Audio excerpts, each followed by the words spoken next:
بسم اللہ الرحمن الرحیم۔ السلام علیکم ورحمۃ اللہ وبرکاتہ۔ معزز طلباء کرام، آپ سب کیسے ہیں؟ آج ہم اپنی کتاب ہدایہ رابع میں سبق نمبر 173 کو پڑھ رہے ہیں۔ ہمارے آج کے سبق کا عنوان ہے آلہ ذبح کون کون سے ہو سکتے ہیں۔ آئیے پہلے اپنے آج کے سبق کی عبارت کو پڑھتے ہیں۔ بسم اللہ الرحمن الرحیم۔ قال ويجوز الذبح بالظفر والسن والقرن إذا كان منزوعا حتى لا يكون بأكله بأس إلا أنه يكره هذا الذبح۔ وقال الشافعي رحمه الله المذبوح ميتة لقوله عليه السلام كل ما أنهر الدم وأفر الأوداج ما خلا الظفر والسن فإنهما مدى الحبشة ولأنه فعل غير مشروع فلا يكون زكاة كما إذا ذبح بغير المنزوع۔ ولنا قوله عليه السلام أنهر الدم بما شئت ويروى أفر الأوداج بما شئت، وما رواه محمول على غير المنزوع فإن الحبشة كانوا يفعلون ذلك ولأنه آلة جارحة فيخص به ما هو المقصود وهو إخراج الدم، وصار كالحجر والحديد بخلاف غير المنزوع لأنه يقتل بالثقل فيكون في معنى المنخنقة، وإنما يكره لأن فيه استعمال جزء الآدمي ولأن فيه إعسارا على الحيوان وقد أمرنا فيه بالإحسان۔ آئیے اب ہم اپنے سبق کی عبارت کا ترجمہ کرتے ہیں۔ امام محمد رحمہ اللہ فرماتے ہیں کہ ناخن، دانت اور سینگ ان کے ساتھ ذبح کرنا جائز ہے جب یہ اکھڑے ہوئے ہوں، اپنے مقام سے علیحدہ کیے ہوئے ہوں، یہاں تک کہ اس ذبیحہ کے کھانے میں کوئی حرج نہیں، البتہ یہ ذبح مکروہ ہے۔ امام شافعی رحمہ اللہ فرماتے ہیں کہ یہ ذبیحہ مردار ہے۔ نبی کریم صلی اللہ علیہ وسلم کے اس فرمان کی وجہ سے کہ جن جانوروں کا خون نکال کر ان کی رگیں کاٹ دی گئی ہوں ان کو کھاؤ، کل ان کو کھاؤ، ما انہر الدم جن کا خون بہا دیا گیا ہو اور جن کی رگوں کو کاٹا گیا ہو، ما خلا الظفر والسن ما خلا الظفر والسن ناخن اور دانت کے علاوہ، فإنہما اس لیے کہ یہ حبشیوں کے لیے چھری ہیں، وَلِأَنَّهُ فِعْلٌ غَيْرُ مَشْرُوعٍ اور اس وجہ سے کہ یہ غیر مشروع کام ہے، لہذا یہ ذبح نہیں ہوگا۔ جیسے بغیر اکھڑے ہوئے ناخن، سینگ، دانت سے ذبح کیا جائے۔ ولنا اور ہماری دلیل نبی کریم صلی اللہ علیہ وسلم کا یہ فرمان انہر الدم بما شئت کہ خون بہا دو جس چیز سے چاہو، ویروہ اور دوسری روایت میں نقل کیا گیا افر الاوداج رگوں کو کاٹ ڈالو، بما شئت جس سے تم چاہو۔ وما رواہ اور وہ حدیث مبارکہ جس کو امام شافعی رحمہ اللہ تعالی نے روایت کیا وہ غیر اکھڑے ہوئے ناخن، دانت، سینگ پر معمول ہوگی، اس لیے کہ اہل حبشہ ایسا کیا کرتے تھے۔ وَلِأَنَّهُ آلَةٌ جَارِحَةٌ اور اس وجہ سے کہ یہ تینوں چیزیں زخم لگانے کا آلہ ہیں، تو ان سے مقصود یعنی خون کا نکالنا وہ خاص کر دیا جائے گا یا حاصل ہو جائے گا۔ وسارا اور یہ ایسے ہی ہو گئے جیسے ایک پتھر اور لوہا، بخلاف ان دانتوں اور ناخنوں کے جن کو اپنی جگہ سے جدا نہ کیا گیا ہو، اس لیے کہ وہاں اس جانور کو بوجھ سے قتل کیا جاتا ہے۔ فیکون فی معنی المنخنقۃ لہذا وہ گلا گھونٹے ہوئے جانور کے حکم میں ہو جائے گا۔ وَإِنَّمَا يُكْرَهُ اور ان چیزوں سے ذبح کرنا مکروہ ہے، اس لیے کہ اس میں انسان کے جز کا استعمال کرنا ہے، اور دوسرا اس وجہ سے کہ اس میں جانور کے ساتھ تنگی اور سختی کا معاملہ ہے، حالانکہ ہمیں اس ذبح کے معاملے میں احسان کا حکم دیا گیا ہے۔ آئیے اب ہم اپنے سبق کی تشریح کو دیکھتے ہیں۔ ہمارے آج کے سبق میں ان چیزوں کا تذکرہ ہو رہا ہے جن سے جانور کو ذبح کیا جا سکتا ہے اور وہ ذبیحہ درست ہوتا ہے۔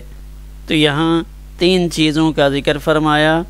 وَيَجُوزُ الذِّبْحُ بِالظُّفْرِ ناخن کے ذریعے، وَالسِّن دانت کے ذریعے، وَالْقَرْنِ اور سینگ کے ذریعے، ان تینوں کے ذریعے ذبح کرنا درست ہے۔ اِذَا كَانَ مَنْزُوعًا لیکن شرط یہ ہے کہ یہ اپنی جگہ پہ لگے ہوئے نہ ہوں، بلکہ ان کو اپنے مقام سے الگ کر دیا گیا ہو، اکھیڑ دیا گیا ہو۔ ناخن ہے تو اس کو کاٹ کر الگ کیا ہو، دانت ہے تو وہ بھی منہ میں لگا ہوا نہ ہو، اکھڑا ہوا ہو۔ قرن کسی جانور کا سینگ ہے تو وہ سینگ بھی وہاں سے اکھیڑا گیا ہو یا توڑا گیا ہو۔ تو جب یہ تینوں اپنے مقام سے جدا ہوں تو پھر یہ ایک طرح سے ذبح کرنے والے آلات کے دائرے میں آ جائیں گے، اور اگر مجبوراً ان میں سے کسی چیز کے ذریعے ذبح کرنا پڑے تو وہ درست ہوگا۔ حتیٰ لا یکون بأکلہ باس تو اس کے کھانے میں کوئی حرج نہیں ہوگا، جانور حلال ہو جائے گا، معقول ہوگا۔ الا انہ یکرہ ھذا الذبح لیکن یہ طریقہ پسندیدہ نہیں، اس ذبح کو کراہت کے درجے میں رکھا جائے گا۔ وقال الشافعی رحمہ اللہ حضرت امام شافعی رحمہ اللہ ارشاد فرماتے ہیں کہ نہیں، یہاں پہ یہ جانور ذبح نہیں ہوگا، بلکہ المذبوح میتۃ یہ مردار شمار ہوگا۔ ناخن سے ذبح کریں، دانت سے ذبح کریں تو اس جانور کو مردار کہا جائے گا، اس کو حلال نہیں کہا جائے گا۔ اس کی وجہ کیا ہے؟ حضرت امام شافعی رحمہ اللہ تعالی نقلی دلیل پیش فرماتے ہیں۔ ابو داؤد شریف کی روایت ہے، حضرت رافع رضی اللہ تعالی عنہ اس روایت کے راوی ہیں۔ ابو داؤد شریف میں باب الذبیحۃ بالمروۃ، تو اس میں حدیث نمبر 2821 ہے کہ اس میں نبی کریم صلی اللہ علیہ وسلم نے یہ جملہ ارشاد فرمایا، کل ما انہر الدم وافر الاوداج ما خلا الظفر والسن ما خلا الظفر والسن، کہ جب تک ناخن اور دانت ان دونوں سے ذبح نہ کیا گیا ہو، ان کے علاوہ کسی بھی چیز سے ذبح کر کے اس جانور کا خون بہا دیا گیا ہو تو اس کو کھا لو۔ گویا کہ ان دو کو ایک طرف کر دیا اور یہ فرمایا کہ ان دو کے علاوہ کوئی اور چیز جس کے ذریعے خون بہا دیا جائے تو وہ ذبیحہ حلال ہوگا۔ ان کے ذریعے اگر کسی جانور کا خون نکالا گیا ہے تو وہ ذبیحہ حلال نہیں ہے۔ کیوں؟ اس کی وجہ بھی آپ نے ارشاد فرمائی، فَإِنَّهُمَا مُدَ الْحَبْشَةِ اس لیے کہ حبشی ان کو چھری کے طور پہ لیتے تھے، یعنی بڑے ناخن رکھتے تو اس جانور کے گلے کو دبایا ناخن سے، اور اس ناخن کے ذریعے یعنی اتنا تیز دھار ناخن ہوتا تھا کہ اس ناخن سے اس کے گلے کی رگوں سے خون نکلنا شروع ہو گیا، یا ہاتھ سے تو کام نہیں لیا لیکن دانتوں سے اس کو گلے میں ایسا کاٹا کہ اس سے اس کا خون بہنا شروع ہو گیا، تو اس صورت میں یہ ذبیحہ حلال نہیں ہوگا۔ تو اس روایت میں چونکہ اس طرف اشارہ کیا گیا کہ حبشہ والے ان دونوں چیزوں کو، ظفر ناخن کو اور دانت کو، چھری کے طور پہ استعمال کرتے تھے۔ تو امام شافعی رحمہ اللہ نے ایک تو نقلی دلیل ذکر فرمائی اور یہاں سے عقلی دلیل ذکر فرما رہے ہیں، وَلِأَنَّهُ فِعْلٌ غَيْرُ مَشْرُوعٍ اس لیے کہ یہ فعل جو حبشہ والے کرتے ہیں یہ غیر مشروع ہے۔ تو جب ایک غیر مشروع فعل ہے فلا یکون زکاتن، لہٰذا یہ زکوٰۃ صحیحہ نہیں ہوگا، ذبح صحیح نہیں ہوگا۔ کما اذا ذبح بغیر المنزوع، جیسے کوئی بغیر اکھڑے ہوئے ناخن کے، بغیر اکھڑے ہوئے دانت کے ذبح کرے۔ تو حضرت امام شافعی رحمہ اللہ اس کو قیاس فرما رہے ہیں کہ جیسے غیر اکھڑا ہوا ناخن، ایک آدمی کی انگلی میں ناخن لگا ہوا ہے، کٹا ہوا نہیں ہے، اس ناخن کو اگر کوئی استعمال کرتا ہے اور اس سے کسی جانور کا گلا کاٹ دیتا ہے تو جیسے یہ ذبیحہ درست نہیں ہے، تو امام شافعی رحمہ اللہ فرماتے ہیں اگر کسی کے پاس کٹا ہوا ناخن ہو تو تب بھی ذبیحہ درست نہیں ہے، یہ گویا کہ فعل صحیح نہیں ہے، غیر مشروع فعل ہے۔ ولنا سے احناف کی دو دلیلیں ذکر کی جا رہی ہیں، پہلے نقلی دلیل اور پھر عقلی دلیل۔ تو نقلی دلیل کیا ہے؟ ہماری دلیل نبی کریم صلی اللہ علیہ وسلم کا فرمان ہے انہر الدم بما شئت، انہر الدم، خون کو بہا دے، بما شئت، جن چیزوں سے چاہے، ویروا، اور دوسری جگہ اس سے ملتی جلتی روایت ہے افرل اوداج بما شئت، کہ رگوں کو کاٹ ڈالو، بما شئت، جن چیزوں سے چاہو۔ تو گویا کہ یہ دو روایتیں یہ احناف کا مستدل ہیں، نقلی دلیل ہیں۔ وما رواہ سے حضرت امام شافعی رحمہ اللہ کے استدلال کا جواب دے رہے ہیں کہ امام شافعی رحمہ اللہ نے جو ارشاد فرمایا کہ جیسے غیر اکھڑے ہوئے ناخن سے، غیر اکھڑے ہوئے دانت سے اگر کسی نے ذبح کیا ہو، تو جیسے غیر اکھڑے ہوئے ناخن یا دانت سے اگر کسی نے ذبح کیا ہو تو جیسے وہ درست نہیں ہے۔ تو حضرت امام شافعی رحمہ اللہ تعالیٰ نے جو روایت نقل فرمائی تو اس کو ہم غیر منزوع، غیر اکھڑے ہوئے دانت یا غیر کٹے ہوئے ناخن پر محمول کرتے ہیں، یا اسی طرح وہ سینگ جو جانور کے سر پہ لگا ہوا ہو۔ کیوں؟ فإن الحبشۃ كانوا يفعلون ذلك، اس لیے کہ حبشہ والے جب تک ان کے پاس اسلام کی دولت نہیں تھی تو وہ اس وقت یہ انداز اختیار کرتے تھے، یعنی زندہ جانور کا گلا گھونٹ دیا، کھڑے کھڑے اپنے ناخن سے ہی اس کا کچھ خون نکال دیا۔ تو لہٰذا آپ کی جو روایت ہے وہ صریح نہیں ہے۔ وَلِأَنَّهُ آلَةٌ جَارِحَةٌ، اس لیے کہ یہ ناخن وغیرہ یہ ایسے آلات ہیں جن سے زخم لگ سکتا ہے، لہذا جو مقصود ہے وہ ہمیں یہاں بھی حاصل ہو سکتا ہے کہ ذبح کا مقصد اصلی خون کو بہانا ہے، جو دم سائل ہے اس کو نکالنا مقصود ہے۔ تو اب جس طرح لوہے اور پتھر سے، تیز دھار لوہا ہو، تیز دھار پتھر ہو، تو جیسے ان دونوں کے ذریعے اگر رگیں کاٹ دی جائیں اور خون بہہ جائے ذبیحہ درست ہوتا ہے، تو اسی طرح ناخن، دانت، سینگ اگر ان میں بھی تیز دھار موجود ہو تو وہ ذبیحہ بھی درست ہوگا۔ ہاں، بخلاف غیر المنزوع سے ہم بھی اس کی وضاحت کر رہے ہیں، جس طرف امام شافعی رحمہ اللہ نے اشارہ فرمایا کہ ہاں اگر دانت اور ناخن جسم کے ساتھ لگے ہوئے ہیں، علیحدہ نہیں ہیں، تو اب یہاں جو جانور اس ناخن یا دانت کے ذریعے مرے گا تو اس کو ذبیحہ نہیں کہا جائے گا۔ کیوں؟ لِأَنَّهُ يُقْتَلُ بِالثِّقْلِ، کہ اس کو بوجھ سے، دباؤ سے قتل کیا گیا ہے، دباؤ سے قتل کیا گیا، یعنی جیسے گلا گھونٹا جاتا ہے تو فَيَكُونُ فِي مَعْنَى الْمُنْخَنِقَةِ، لہذا یہ منحنقہ کے معنی میں ہوگا۔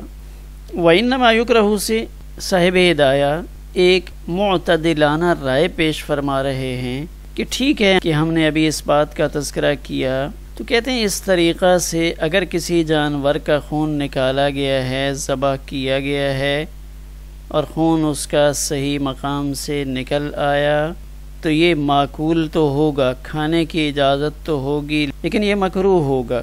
کیوں ہوگا؟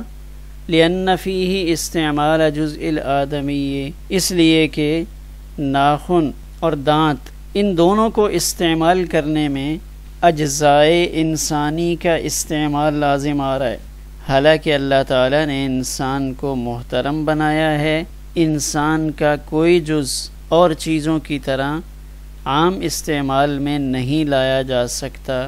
تو اب انسان کی توہین وہ تو کسی صورت میں گوارا نہیں کی جاتی، تو اب اگر انسان کے اجزاء ذبح میں استعمال ہونے لگیں گے تو اس سے حضرت انسان کی توہین شروع ہو جائے گی، تو اس توہین کی بنا پہ اس کو مکروہ سمجھا جا رہا ہے۔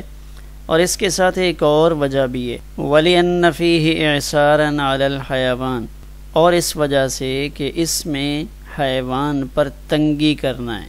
حالانکہ ہمیں تو ذبح کرنے کے سلسلہ میں جو تلقین فرمائی ہے اِذَا ذَبَحْتُمْ فَأَحْسِنُوا الذَّبْحَ، کہ جب ذبح کرو تو ذبح بھی احسن طریقے سے کرو، تو ذبح میں تو احسان کرنے کا حکم دیا گیا ہے، اس میں نرمی اور رفق کی تاکید کی گئی ہے۔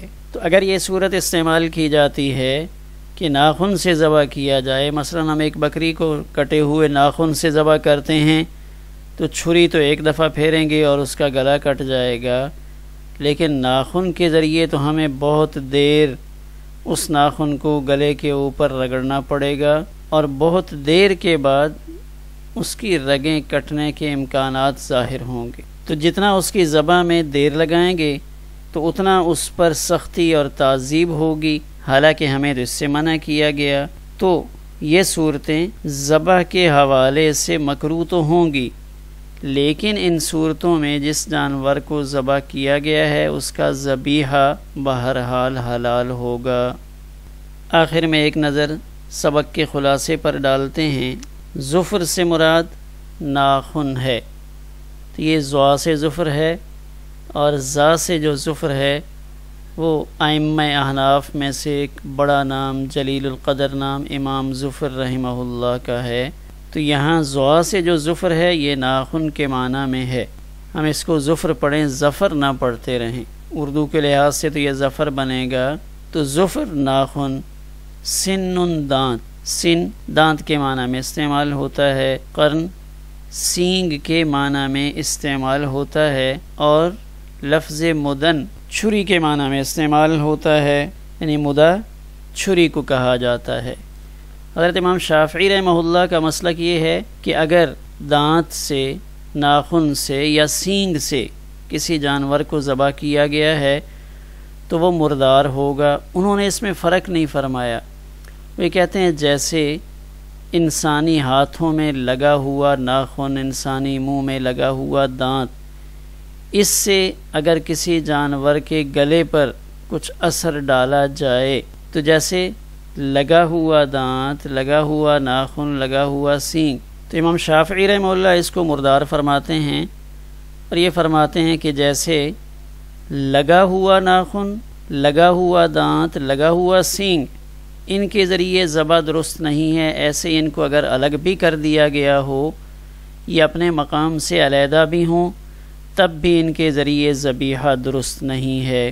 احناف کی پہلی دلیل وہ نقلی ہے، یعنی حدیث مبارکہ ہے، اور احناف یہ فرماتے ہیں کہ اس حدیث میں مطلقاً کہا گیا ہے کہ جس چیز سے بھی آپ چاہو خون بہا دو، کیونکہ مقصد اصلی انہار دم ہے، خون کا بہانا ہے، لہذا خون ان سے بھی بہہ جائے گا، تو ان کے ذریعے جس جانور کو ذبح کیا گیا ہے وہ بھی حلال ہوگا۔ احناف کی دوسری دلیل وہ عقلی ہے۔ احناف یہ عرض کرتے ہیں کہ ذبح کا مقصد اصلی خون بہانا ہے، اور ناخن وغیرہ سے ذبح کرنے کی صورت میں یہ مقصود بھی حاصل ہو جاتا ہے، تو جس طرح لوہے اور ذبح سے پتھر جائز ہے، اسی طرح ان چیزوں سے بھی ذبح کرنا درست ہوگا۔ تو یہ احناف کی عقلی دلیل تھی۔ ناخن سے ذبح کرنے میں کچھ تفصیل ہے۔ وہ کیا تفصیل ہے کہ اگر ناخن اکھڑا ہوا ہو تو اس اکھڑے ہوئے ناخن سے اگر کسی جانور کو ذبح کیا جائے تو اس کو احناف درست قرار دیتے ہیں، لیکن اگر وہ ناخن علیحدہ نہیں ہے، وہ دانت جسم سے علیحدہ نہیں ہے، اپنی جگہ پہ لگے ہوئے ہیں، تو اس صورت میں وہ ذبیحہ درست نہیں ہوگا۔ یعنی یہ تین چیزیں جو ذکر کی ہیں، ناخن، دانت اور سینگ، اگر یہ اپنے اپنے مقام اصلی پر موجود ہوں اور پھر ان کو استعمال کر کے کسی جانور کا خون نکالا جائے تو وہ منخنقہ کے درجے میں آ جائے گا، گلا گھونٹے ہوئے کے درجے میں ہوگا۔ لیکن اگر ان کو الگ کر کے جانور کو ذبح کیا گیا ہو تو پھر وہ ذبیحہ درست ہوگا۔ ہمارا آج کا سبق اسی پر مکمل ہوا۔